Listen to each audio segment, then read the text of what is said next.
Good morning students. लक्ष द्या. आपण या आधीच्या लेक्चरमध्ये म्हणजे शनिवारी काय पाहिलं होतं आपण की फोटो इलेक्ट्रिक इक्वेशन कशाला म्हणतात, फोटो इलेक्ट्रिक इक्वेशन कसं तयार झालं, त्यामध्ये कोणकोणत्या टर्म्स इन्व्हॉल्व आहेत. तर ज्या वेळेस फोटॉन हा मेटल सरफेसवर स्ट्राईक करतो म्हणजे त्याला जेव्हा आढळतो त्यावेळेस तो इलेक्ट्रॉन मेटल सरफेस इलेक्ट्रॉन बाहेर सोडतो. मग इलेक्ट्रॉन बाहेर सोडतो म्हणजे ती जी एनर्जी असते त्या एनर्जीला आपण म्हटलं तो रे कोणता आहे, इन्सिडेंट रे आहे, म्हणून त्या एनर्जीला म्हटलं आपण एनर्जी ऑफ इन्सिडेंट किंवा इन्सिडेंट एनर्जी. ते इन्सिडेंट एनर्जी ज्यावेळेस मेटल सरफेसवर पडते त्यावेळेस ते दोन भागामध्ये डिव्हाइड केली जाते. कोणकोणत्या? एक तर इलेक्ट्रॉन बाहेर काढण्याची एनर्जी, त्याला आपण वेव्ह फंक्शन म्हणतो, त्याला थ्रेशोल्ड एनर्जी सुद्धा म्हणतात. आणि सेकंड आहे दुसरी एनर्जी की to provide the electron kinetic energy, म्हणजे इलेक्ट्रॉनला कायनेटिक एनर्जी प्रोव्हाइड करण्याचं काम सुद्धा कोण करते? इन्सिडेंट एनर्जीच करते. किंवा इन्सिडेंट एनर्जी नसली तर जे आपण सर्किट लावलेलं आहे त्या सर्किट मधला जो करंट आहे तो करंट त्या इलेक्ट्रॉनला मूव्ह करण्यासाठी प्रयत्नशील असते. चला, हा भाग आहे आपला फोटो इलेक्ट्रिक इक्वेशनचा. आणि म्हणून फोटो इलेक्ट्रिक इक्वेशन असं लिहितात, कसं लिहितात? EI म्हणजे energy of incident equal to phi wave function plus kinetic energy. आता कायनेटिक एनर्जी हे फक्त इलेक्ट्रॉनला मूव्ह करण्यासाठी पाहिजे, इलेक्ट्रॉनला मूव्ह करण्यासाठी पाहिजे. ज्यावेळेस आपण रॉकेटला एनर्जी लावतो तर त्याला ग्रॅव्हिटी पेक्षा जास्त एनर्जी लागते की नाही, कारण त्याचा अपोज करण्यासाठी म्हणजे ग्रॅव्हिटी 9.8 मीटर पर सेकंद, त्या ग्रॅव्हिटीचा अपोज करण्यासाठी आपण त्या रॉकेटची एनर्जी वाढवत असतो. म्हणून इथं कायनेटिक एनर्जी ऑफ इलेक्ट्रॉन काय घेण्यात आले? मॅक्झिमम. कारण आपण एखादा स्टेशनरी ऑब्जेक्ट मुव्हेबल करून राहिलो, तो जो इलेक्ट्रॉन आहे तो इलेक्ट्रॉन आपण मुव्हेबल करून आलो, तो मूव्ह करून आलो. एका इलेक्ट्रोड पासून तर सेकंड इलेक्ट्रोड पर्यंत आपण काय करून आलो? मूव्ह करून आलो. मग अशा प्रकारे हा आपला फॉर्म्युला होता. कायनेटिक एनर्जी काढण्यासाठी आपण EI म्हणजे the energy of photon that incident on the metal surface. त्या मेटल सरफेसवर ज्यावेळेस इलेक्ट्रॉनची एनर्जी स्ट्राईक होते त्यावेळेस कोणाची एनर्जी ती? त्या फोटॉनची. आणि म्हणून आपण या ठिकाणी लिहिलं Sc/λ equal to wave function तुम्हाला माहिती आहे थ्रेशोल्ड एनर्जी Sc/λ0 आणि प्लस नॉट म्हणजे 0. नॉट म्हणजे काय होते? 0. मी नॉट म्हणतो कारण in the higher standard you not use the 0 λ 0. In higher standard we use, आपण यूज करतो हायर स्टँडर्ड मध्ये काय? Lambda not. नॉट म्हणजे काहीच नाही, नॉट म्हणजे काहीच नाही. लॅम्बडा नॉट म्हणजे 0. 0 म्हणजे काहीच नाही ना. मग lambda not plus kinetic energy maximum. मग ज्यावेळेस आपण Sc/λ minus Sc/λ0 equal to kinetic energy maximum, यामध्ये Sc कसं आहे रे? सेम आहे. मग Sc कॉमन काढला तर काय येते? 1/λ minus 1/λ0 equal to kinetic energy. मग Sc in bracket λ0 minus λ/λ0 equal to kinetic energy max. हे सुद्धा आपण काल इक्वेशन डिराइव्ह केलं होतं. Kinetic energy threshold frequency, threshold जे वेव्हलेंथ आहे जास्त पाहिजे कोणापेक्षा? Wavelength of the photon which strikes on the metal plate. नंतर मग आपण याचं रूपांतर येतं या स्टेप वरून आपण नवीन स्टेप तयार करू शकतो. Sc in bracket 1/λ means frequency है ना, किंवा C/λ मीन्स फ्रिक्वेन्सी. मग तो फक्त आपण इथं x दिला, मग हा C आत टाकला, C/λ काय येते? किंवा या स्टेपनं उत्तर न करता या स्टेपने काढू. तर काय आहे सांगा बरं, h in bracket new minus new not आणि इक्वल टू कायनेटिक एनर्जी. म्हणजे कायनेटिक एनर्जी ज्यावेळेस आपल्याला काढायची आहे त्यावेळेस वेव्हलेंथ फ्रिक्वेन्सी ऑफ फोटॉन जास्त पाहिजे आणि फ्रिक्वेन्सी थ्रेशोल्ड फ्रिक्वेन्सी काय पाहिजे, कमी पाहिजे. हा कन्सेप्ट आपण अभ्यासला होता. आता बघा याच्यावरती आधारित आपण एक प्रॉब्लेम सुद्धा बघितलं होतं असं वाटतं. एक प्रॉब्लेम बघितलं होतं, त्या प्रॉब्लेमला मी चांगला रिस्पॉन्स दिला होता. एक प्रॉब्लेम मी ग्रुपवर सुद्धा टाकलं होतं तुमचं, ते तुम्ही टाकलं होतं वाटते है ना. आलं उत्तर 50 ना वाटतं, उत्तर 50 करून पाहिलं तर 50 आहे ना. एकदम सिंपल प्रॉब्लेम होती. आता पहा फोटो इलेक्ट्रिक इक्वेशनचं अप्लिकेशन पाहायचं आपल्याला आज. फोटो इलेक्ट्रिक इक्वेशनचं अप्लिकेशन पाहायचं आहे.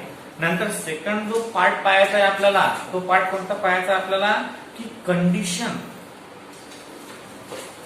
To show photo electric equation. म्हणजे असे कोणता फोटोन आहे की तो कंडिशन शो करते फोटो इलेक्ट्रिक इक्वेशनची. फोटो इलेक्ट्रिक इक्वेशन शो करण्याची कंडिशन, कोणता एलिमेंट कंडिशन शो करते. म्हणजे कोणता फोटो, कोणताही फोटो करणार काय नाही, त्याच्यामध्ये ऍबिलिटी असणार आणि ते ऍबिलिटी इथं आहे. आणि त्या ऍबिलिटीवर एक प्रश्न विचारतात 6 मार्काचा. 2013 मध्ये विचारला होता 6 मार्क्ससाठी ऍबिलिटीवर. आणि आपण जे अप्लिकेशन पाहून आलो ते थोडंफार कॉम्प्लिकेटेड आहे. म्हणजे प्रॉब्लेमच्या स्वरूपात असं आहे ते एक प्रॉब्लेमच आहे ते, परंतु कसं आहे त्याच्यामध्ये थोडंफार लँग्वेजचा ड्रॉबॅक्स आहे. म्हणजे जर लँग्वेज समजली तर उत्तर बरोबर आहे, जर लँग्वेज समजलीच नाही तर भरपूर आहे. तुम्हाला समजणार, तुम्ही त्या 99 मधल्या नाही आहे, तुम्ही 1% मधल्या. कारण कसं आहे आपण जे बेसिक कन्सेप्ट आतापर्यंत पाहिले त्याच्यावर आधारित आहे प्रॉब्लेम. आता कसं आहे 99 जण चुका करतात बरं त्यात समजासाठी, प्रॉब्लेम समजासाठी 99 जण चुका करतात. तुम्ही त्या 99 मध्ये नसतात.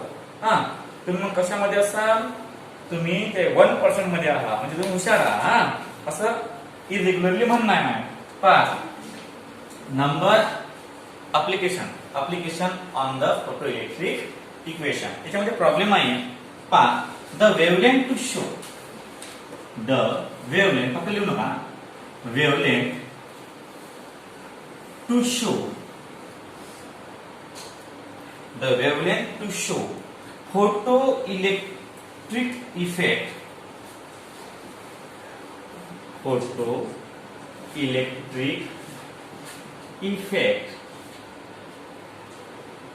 is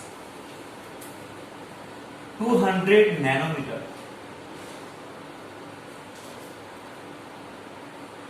Calculate the wavelength. Calculate the wavelength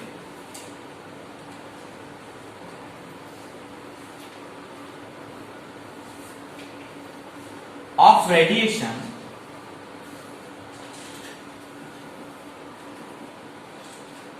calculate the wavelength of radiation required to produce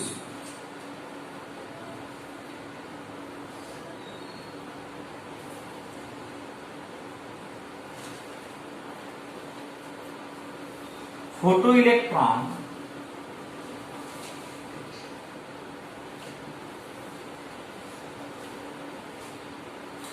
with half kinetic energy, with half kinetic energy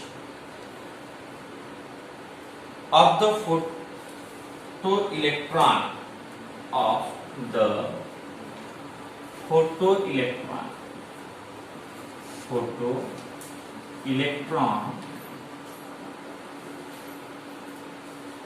emitted by radiation of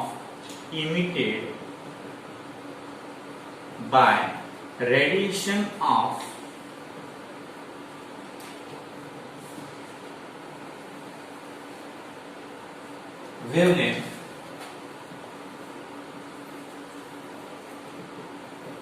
120 nanometre. लक्ष द्या. आता आहे कन्फ्युजिंग मॅटर. दोन वेवलेंथ आहेत, एक पहिली wavelength एक दुसरी वेवलेंथ. कसं काय करायचं आता पहिल्यांदा एकदम माइंडला फ्रेश करून ठेवायचं की हे गणित फ्रेश नाही, पानसटलं गणित आहे. पहा काय म्हणते, the wavelength to produce the photo electric effect. आता फोटो इलेक्ट्रिक इफेक्ट कधी घडून येते, ज्या वेळेस थ्रेशोल्ड वेवलेंथ असते. म्हणजे दिलेली जी वेवलेंथ आहे तुम्हाला ते कोणती असली पाहिजे, थ्रेशोल्ड वेवलेंथ कोणती असली पाहिजे, म्हणजे lambda not equal to 200 nanometre. वाचलं एवढं. नंतर बघा म्हणते calculate the wavelength of radiation required to produce. म्हणजे तुम्हाला वेवलेंथ काढायची आहे फोटॉनची, वेवलेंथ काढायची आहे फोटॉनची. Photo electron with half of kinetic energy of the photoelectron emitted by the radiation of wavelength 120 nanometer. म्हणजे काय केलं यांनी की दोन फोटॉन एका प्लेटवर इमिट करून राहिला. समजा आता आपली डायग्राम आहे अशी, हा हे दोन इलेक्ट्रोड आहे, याला बॅटरी आहे. तर एक इलेक्ट्रॉन इमिट करून राहिला, त्याची वेवलेंथ किती होती, 120 नॅनोमीटर. नंतर याची कायनेटिक एनर्जी किती आहे, या इलेक्ट्रॉनची, हा जो इलेक्ट्रॉन निघून आला याची कायनेटिक एनर्जी किती आहे म्हणते केई पहिल्याची. दुसरा जो फोटो इलेक्ट्रॉन याच्यावर पडून राहिला त्याची तुम्हाला वेवलेंथ काढायची आहे. त्याची कायनेटिक एनर्जी दुसऱ्या फोटॉनची या पहिल्यापेक्षा हाफ आहे म्हणते. जो पहिला इलेक्ट्रॉन पडला की नाही त्याची कायनेटिक एनर्जी आपण के घेतली. दुसरा फोटो इलेक्ट्रॉन ज्यावेळेस या मेटल प्लेटवर पडणार त्यावेळेस त्याची कायनेटिक एनर्जी पहिल्या कायनेटिक एनर्जी पेक्षा हाफ असणार. तर त्या फोटॉनची तुम्हाला वेवलेंथ काढायची आहे. मी काय सांगून राहिलो, हे डोक्यामध्ये बसून राहिलं काय म्हणते, एका टाइमला दोन फोटॉन एनर्जी सोडून राहिले आणि दोन्हीही फोटॉन इलेक्ट्रॉन बाहेर काढून राहिले एनर्जी सोडून. तर पहिल्याची कायनेटिक एनर्जी काय आहे केई, दुसऱ्याची पहिल्याची वेवलेंथ माहिती आपल्याला किती आहे, वेवलेंथ 120 नॅनोमीटर. दुसऱ्याची कायनेटिक एनर्जी पहिल्याच्या कायनेटिक एनर्जी पेक्षा काय आहे, हाफ आहे. तर वेवलेंथची किंमत तुम्हाला काढायची सांगितली. हे झालं गणिताचं गांभीर्य लक्षात घेऊन. म्हणजे गणितात तुम्हाला दिलेलं काय आहे, कारण दोन वेवलेंथ आहेत, एकाची वेवलेंथ काढायची आहे. काय असा गोष्ट तुम्हाला वेवलेंथ दिलेली आहे, डायरेक्ट उत्तर आहे 120, तर डायरेक्ट 120 वर क्लिक, वेवलेंथ वर दिलेलीच आहे. मग काय विचार करते समोरचा माणूस, काय चिवते बनवून राहिले आपल्याला, वेवलेंथ दिलेली असतात, काय काय सांगून राहिले काहीच नाही. मग पहिल्यांदा काय आहे, पहिल्यांदा गणित समजून घेणं आवश्यक आहे. तुम्हाला काय विचारणार, हे अप्लिकेशन आहे. हे काय आहे, अप्लिकेशन. आपण या लॅम्बडा नॉट वरून कशी किंमत काढू शकतो, इन्सिडेंट लाईटची की फायची, फायची. फाय इक्वल टू काय आहे सांगा बरं, phi equal to C S C upon lambda not.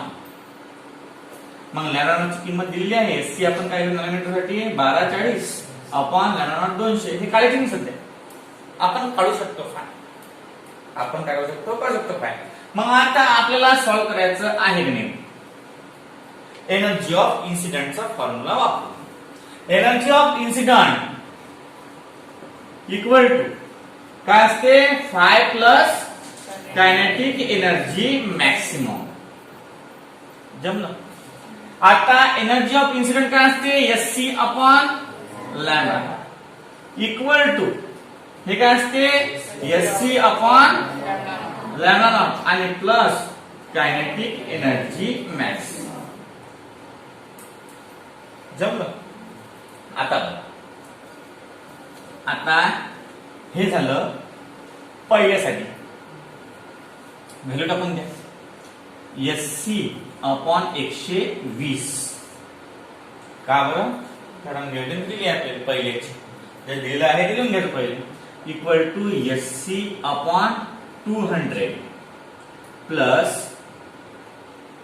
KE आणि मॅक्स. आता KE ची किंमत काढून घेऊ पहिले. याला दुसरी मिसळ नाही सोडायची, हेच मिसळ आहे. आता हा प्लस आहे, या संख्येला काय होईल मायनस. मग SC upon 120 minus SC upon 200 equal to KE आणि मॅक्सिमम. आता ही जी प्रोसेस आहे याला मॅथमॅटिक्स मध्ये काय म्हणतात की आपण हा जो SC आहे SC अपॉन 200 हा त्या साइड नेला, याला काय म्हणतात नाही क्रॉस मल्टिप्लिकेशन अलग असते. याला काय म्हणतात, याला म्हणतात पक्षांतर. याला काय म्हणतात पक्षांतर. हा इकडे पॉझिटिव्ह असते त्या साइडला काय होते निगेटिव्ह होते. का बरं होते निगेटिव्ह, तो पक्षांतर. म्हणजे इकडला पक्ष तिकडल्या पक्षात जाते, इकडला पक्षात काय असते तिकडला पक्षात जाते. ते सांगतात ना ज्योतिष लोक की आता तुम्ही माणसं जन्मात आहात, आता पुढे असाल तर तुम्ही कोणा जन्मात असाल, तुम्ही पुत्र होसाल, तुम्ही मांजर होसाल. मग ते पायतात, कोणाचे पाय दिसतात त्याच्यात अरे अरे पक्षी झाला, अशा प्रकारचं. मग कसं आहे हे पक्षांतर आहे. काय आहे पक्षांतर, म्हणजे इकडल्या साईडनं तिकडल्या साईडने केलं आपण की पक्षांतर होते. आता बघा काय करायचं आपण, SC नॅनोमीटर आहेत की नाही, दोन्ही काय आहेत नॅनोमीटर. नाही बरं ठीक आहे, SC कॉमन काढायचं. SC अपॉन 120 कॉमन काढायचं ना. SC in bracket 1 upon 120 minus 1 upon 200 जमलं इक्वल टू KE मॅक्स. हे झालं पहिल्याच. याला इक्वेशन नंबर काय द्यायचा 1. आता दुसरं कसं कर सांग रे, पाच द्या. दुसरं असं ना तुमचं की EI equal to 5 plus half of KE max. का बरं हाफ रे, कारण दिलेलं आहे. मग काहीच नाही करायचं, जे आपण KE ची व्हॅल्यू काढलेली आहे की आतून उचलायची, इथं ठेवून द्यायची. पाहता काय इथं काय होते SC upon lambda equal to 5 ची value SC upon lambda not plus half in चौकुट्टा ब्रॅकेट SC कॉमन आहे ना, very good. SC in bracket 1 upon 120 minus 1 upon 200 bracket complete. SC cancel. काय राहते 1 upon lambda equal to 1 upon lambda not plus 1 upon किती ना 240 आणि minus हा 1 upon काय ठेवून द्या 1 अपॉन 2 इंटू 1 अपॉन 200 जमलं. या 1 अपॉन 2 न त्याला मल्टिप्लाय केला. 1 अपॉन 2 न पहिल्यांदा 120 ला मल्टिप्लाय केला, 1 अपॉन 2 ला नंतर 200 ला मल्टिप्लाय केला. आता पहा 1 upon lambda equal to 1 upon 200 लिहू शकतो का मी? का बघा lambda not equal to 200 nanometre. मग पहा plus 1 upon 240 minus half of 1 upon 200. आता हा पूर्ण 1 आहे, हा पूर्ण काय आहे हाफ आहे. 1 मधून हाफ गेला किती राहते हाफ राहते. म्हणजे 1 upon lambda equal to 1 upon 400 minus 1 upon plus आहे ना, कारण का बरं 200 1 अपॉन 200 मधून हाफ ऑफ 1 अपॉन 200 काढला आपण. याला एक एलिमेंट म्हणायचं A, याला एक एलिमेंट म्हणायचं A. A मधून हाफ A गेला, हाफ A राहिला. मग हाफचं उत्तर काय आपलं हाफ इंटू A काय आहे बा 200 आणि प्लस 1 अपॉन जमलं.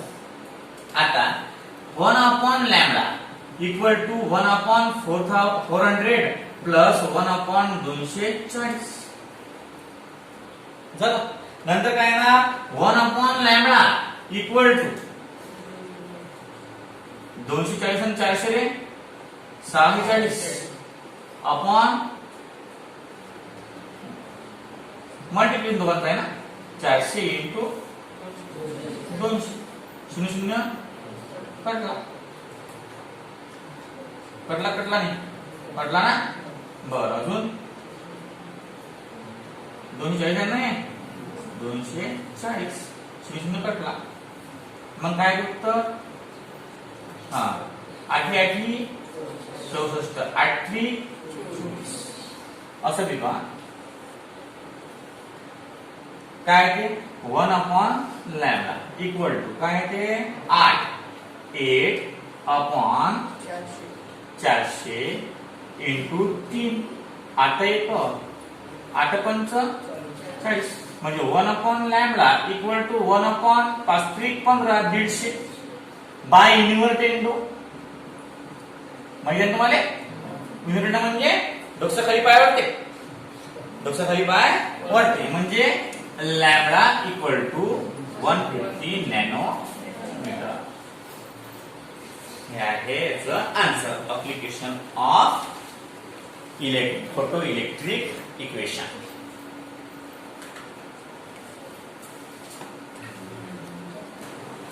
नंतरचा टॉपिक आहे आपला या नंतरचा condition to form and photo electric effect. ही फोटो इलेक्ट्रिक इफेक्ट कसा फॉर्म त्याचे कंडिशन्स आहेत. ठीक आहे कंडिशन्स आता पहा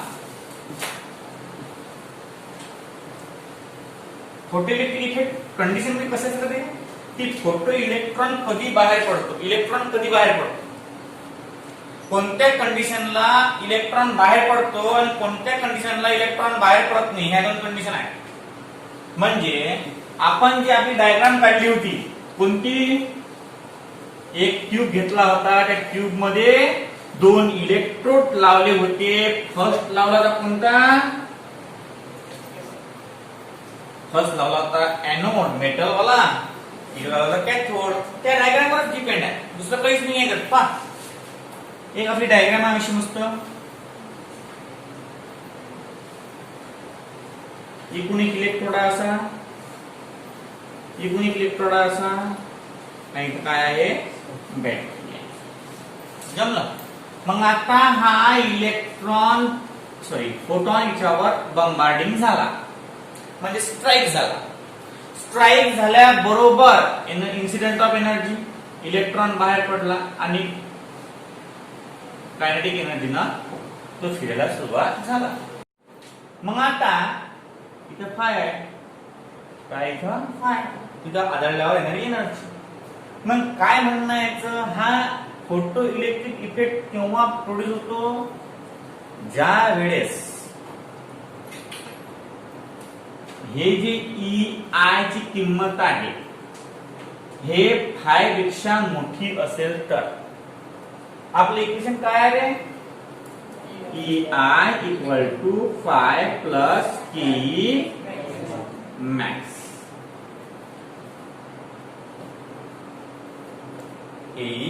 मॅक्स. आता लक्ष द्या ह्याच्यामध्ये जास्तीत जास्त किंमत कोणाची आहे म्हणजे एससी अपॉन लॅम्बडा. ज्यावेळेस एससी अपॉन लॅम्बडा मोठा असेल त्याच वेळेस काय होते हा फोटो इलेक्ट्रॉन बाहेर पडतो नाही तर फोटो इलेक्ट्रॉन बाहेर पडत नाही. समजा आता हा एक मेटल सरफेस आहे त्याच्यावर पडून आला इन्सिडेंट ऑफ एनर्जी किती आहे E I equal to 2.43 electron volt आणि फायची किंमत आहे 3.41 इलेक्ट्रॉन व्होल्ट. अशा कंडिशनला इलेक्ट्रॉन बाहेर पडणार काय नाही. वाय कारण आणि याच्यामध्ये खूप म्हणजे हा लहान असला पाहिजे फाय हा फाय काय असला पाहिजे लहान कोणापेक्षा एनर्जी ऑफ इन्सिडेंट का बरं लहान आहे ना याच्यामध्ये कायनेटिक एनर्जी ऍड झाली पाहिजे म्हणजे हा लहान असला पाहिजे कोणापेक्षा ई आय पेक्षा त्यावेळेस फोटो इलेक्ट्रॉन बाहेर पडणार. आणि बाहेर पडल्याशिवाय फोटो इलेक्ट्रिक इफेक्ट घडून दिसणार का तुम्हाला? नाही दिसणार काय? जर फोटो इलेक्ट्रॉन बाहेर पडलाच नाही तर it is not a photo electric effect. एखाद्या मेटलवर बंबार्डिंग करून निघून भेटली आउटपुट, तर मग it is not a effect. It is not a effect. समजा मी तुम्हाला सांगून राहिलो खूप तुम्ही तेच अभ्यास करून राहील. आउटपुट काय आहे? 0. आउटपुट 0 आहे म्हणजे there is no photo electric effect. There is no photo electric effect. तुम्हाला पर्सेंटेज पडणार नाही, तुम्हाला चांगल्या मार्क पडणार नाही. जर मी फोटो इलेक्ट्रॉनची रेडिएशन वाढवली म्हणजे एनर्जी वाढवली तर फाय लहान म्हणजे वाढवली. मी किती वाढवली? 5.43. हे किती आहे? 3.41. मग मी एनर्जी वाढवल्यावर इथं कॉन्ट्रीब्यूट होऊ शकते. म्हणजे या वेळेस फोटो इलेक्ट्रिक इफेक्ट घडून येणार. म्हणजे कंडिशन पहिली, if the value of EI is less than 5, that is value of frequency is less than threshold frequency, then photo electric effect does not observe.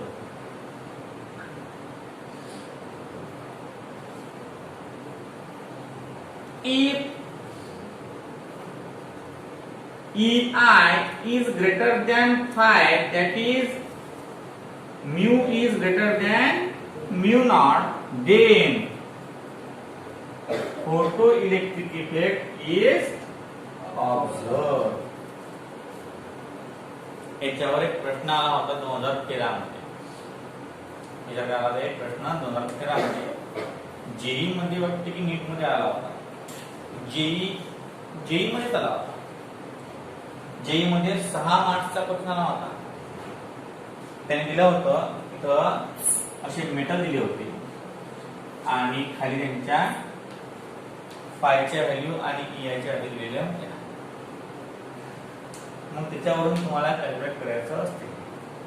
समजा आता या इलेक्ट्रॉन हा जो फोटो इलेक्ट्रॉन आहे त्या फोटो इलेक्ट्रॉन मूव्ह केलंच नाही काही, सर्व एनर्जी याने घेऊन घेतली. समजा EI इक्वल टू 5, ज्यावेळेस ही कंडिशन असते त्यावेळेस kinetic energy must be 0. Kinetic energy must be 0. किंवा हे सुद्धा कंडिशन असली तरी कायनेटिक एनर्जी काय असते? 0. अरे आहेच नाही, देणार कुठून? तुमच्या जवळ 5 रुपये आहेत आणि तुम्हाला समोरच्या माणसांना 10 रुपये मागितले. तुमच्यावर किती आहे ते सांगा तुम्ही. रिअल फॅक्ट आहे ना. आता हा EI आहे, हे 5 रुपये, हे 5 रुपये, किती झाले? 10. तुमच्यावर 5 रुपये आहे. तुम्ही येल देसान त्यावेळेस कायनेटिक एनर्जी काय आहे ना. कन्व्हर्शन असं आहे. म्हणजे कायनेटिक एनर्जी 0 कधी असते? ज्या वेळेस EI हा लहान असतो कोणापेक्षा? 5 त्यावेळेस तो इलेक्ट्रॉन अरे बाहेरच निघत नाही तर पैन कुठून? बाहेरच निघत नाही तर पैन पडणार कुठून? तो इट हॅज 0 कायनेटिक एनर्जी. त्याची एनर्जी कशी असते? 0 असते. त्यामुळे तो मूव्ह करू शकत नाही. आणि ह्या कंडिशन खूप महत्वाच्या आहेत की ज्या वेळेस EI हा लहान असतो 5 पेक्षा त्यावेळेस फोटो इलेक्ट्रिक इफेक्ट घडून येत नाही. हे जर समजा रेडिएशन जे आहे किंवा जे एनर्जी आहे ते खूपच कमी आहे तर त्यावेळेस हा इलेक्ट्रॉन बाहेर निघणारच नाही. आणि बाहेर निघाल्याशिवाय या इलेक्ट्रिक सर्किट मध्ये फिरणार काय? तो नाही. म्हणजे there is no photo electric effect observe, अशा कंडिशन मध्ये फोटो इलेक्ट्रिक इफेक्ट ऑब्झर्व होऊ शकत नाही. आता याच्यावर एक प्रॉब्लेम आहे ते 2011 मध्ये 13 मध्ये जेई मध्ये विचारलं होतं, ते आपण पाहूया. ते इफेक्ट लिहून घेतले तुम्ही तसे हुशार करणं समजतं तुम्हाला है ना. EI काय असते, लहान असला कोणापेक्षा फायपेक्षा तर फोटो इलेक्ट्रिक इफेक्ट घडत नाही. जर फायपेक्षा मोठा असेल तर फोटो इलेक्ट्रिक इफेक्ट घडते. हा, आता पुढे बघा काय आहे दिलेलं त्यांनी.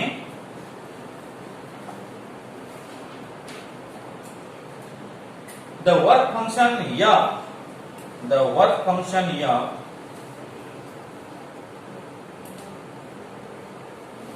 लिया.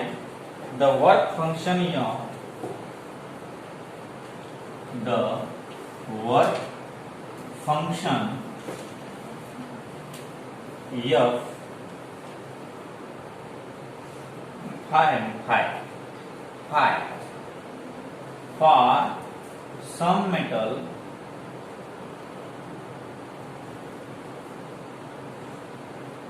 is listed below. The number of metal which show photoelectric effect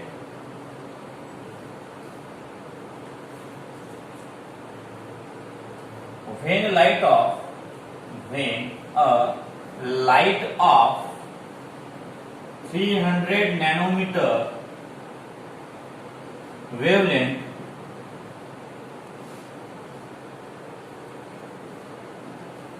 falls on the metal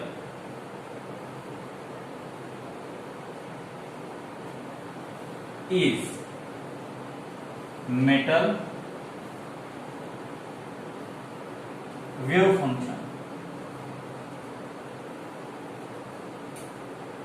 Lithium, potassium, magnesium, copper, Ag, Fe, Pt, W. 2.4 electron volt, नंतर 3.7, 4.8, 4.3, 4.7, 6.3, 4.55.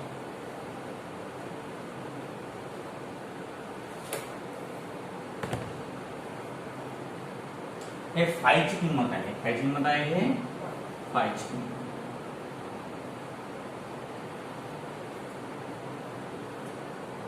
झालं का नाही? लक्ष द्या. नंतर लिहून पहा कसं काय आहे ते. कसं आहे आता आपल्याला वेव्हलेंथ दिलेली आहे किती आहे 300 नॅनोमीटर. मग आपण याच्यावरून EI काढू शकतो काय SC upon lambda equal to काय SC ची किंमत 1240 भागिले 300. जमलं. त्यानंतर शून्य कटला 124 अपॉन 30 जवळपास येणार 4.13 इलेक्ट्रॉन व्होल्ट. किती येणार 4.13 इलेक्ट्रॉन व्होल्ट हे येणार. आता बघा EI पेक्षा फोटो इलेक्ट्रिक इफेक्ट दाखवण्यासाठी EI पेक्षा फाय काय पाहिजे लहान की मोठा लहान पाहिजे. का बरं EI equal to phi plus kinetic energy. मग EI किती आहे 4.13. मग 4.13 आहे ते 4.13 पेक्षा लहान सर्व मेटल फोटो इलेक्ट्रिक इफेक्ट दाखवतात. 4.13 पेक्षा मोठे फोटो इलेक्ट्रिक इफेक्ट दाखवू शकत नाही. पहिला दाखवते का मग यस. दुसरा तिसरा चौथा पाचवा नाही, 6वा नाही, 7वा नाही, 8वा नाही. फक्त पहिले तीनच एलिमेंट फोटो इलेक्ट्रिक इफेक्ट दाखवतात, दुसरे दाखवत नाही. हे आहे याच्या मागचं उत्तर, जे आता आपण पाहिलं. एकदम सोपी आहे. कसं आहे, 3 सेकंद. मग याचं काय, हे आपण 5 सेकंदात सॉल्व्ह करू शकतो. याचा टाइम मग दुसऱ्या प्रॉब्लेम साठी आपल्या कामात पडते. मास कोरिंग टॉपिक आहे हा. कशामधला, स्ट्रक्चर ऑफ ऍटम मधला मास कोरिंग टॉपिक. काहीच नाही, फक्त SC/λ ची किंमत काढली की आपोआप सॉल्व्ह जाते. याच्यापेक्षा काय पाहिजे तुम्हाला, लहान पाहिजे. आहे का लहान, 1 2 3 लहान आहे, झाले 3 मिनिटं. That show a photo electric effect. 6 mark विचारलं 2013.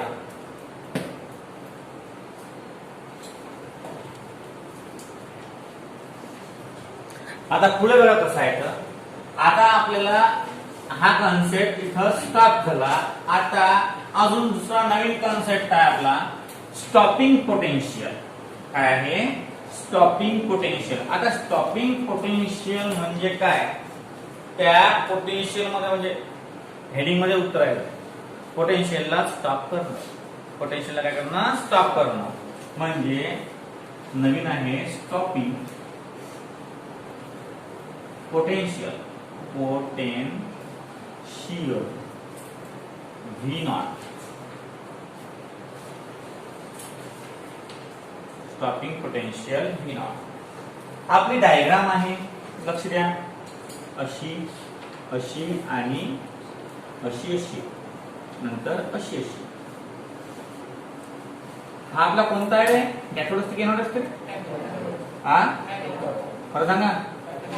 कॅथोड असते आणि हा एनोड.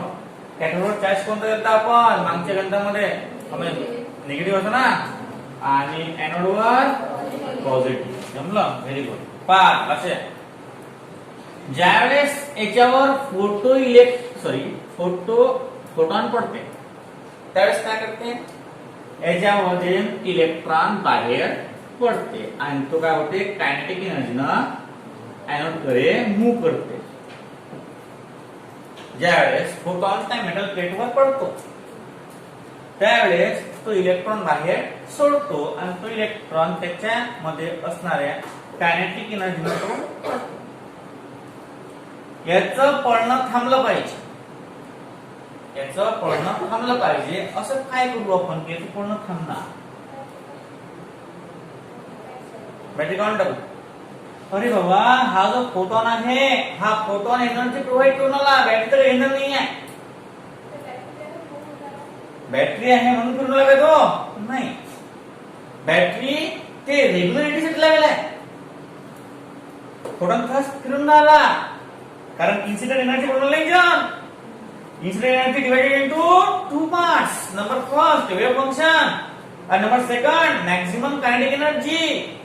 हा पडण्यासाठी काय करून आला, या इन्सिडेंट एनर्जीचं काम करून आला. फक्त तिथं ब्रेकेज डिस्कंटिन्युटी न व्हावा म्हणून ही बॅटरी लावलेली आहे.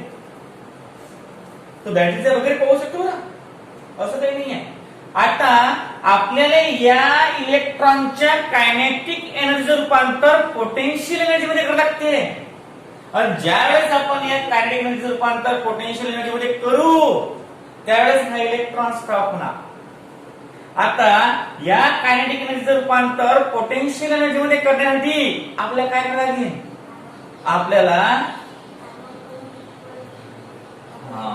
आपल्याला चार्ज चेंज करावं लागते. आपण काय घेतो होतं, इथं कॅथोडवर निगेटिव्ह, तिथे काय करायला लागेल आपल्याला, इथे काय करायला लागेल. म्हणजे सिम्पली सांगायचा अर्थ हाच आहे की बॅटरीला रिव्हर्स करायला लागेल. बॅटरीला करायला लागेल रिव्हर्स, म्हणजे इकडला पॉइंट काढून इकडला पॉइंट काढून डायरेक्ट उलटी खसखस. जमलं? म्हणजे काय होईल की हा इलेक्ट्रॉन पळणार नाही. या कायनेटिक एनर्जीचं रूपांतर कशामध्ये होणार, पोटेन्शियल एनर्जी मध्ये.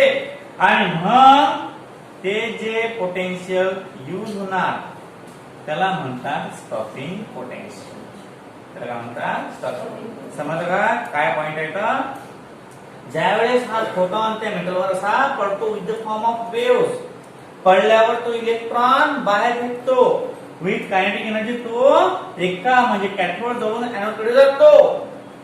स्टॉपिंग पोटेन्शियल मध्ये आपल्याला या इलेक्ट्रॉनला स्टॉप करायचा आहे. थांबणार काय तो नाही, त्याला थांबा लागते.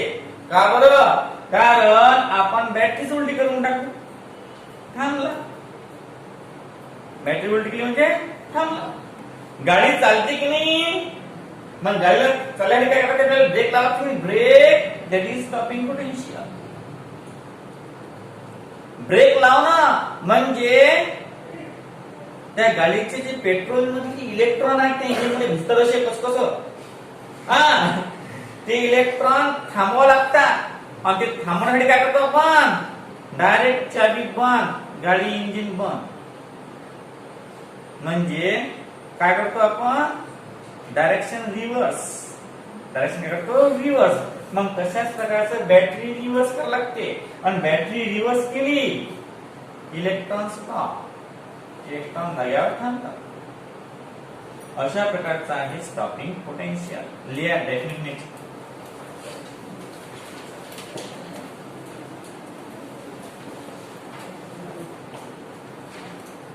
The reverse potential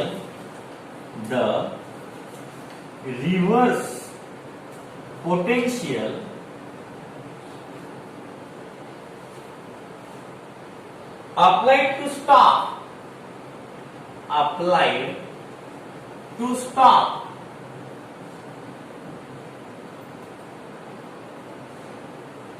the most energetic electron, the most energetic electrons from reaching to anode from cathode. Electron from reaching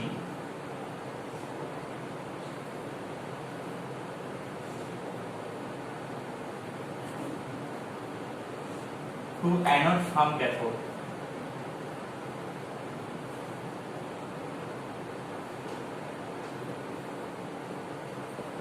It's called stopping potential.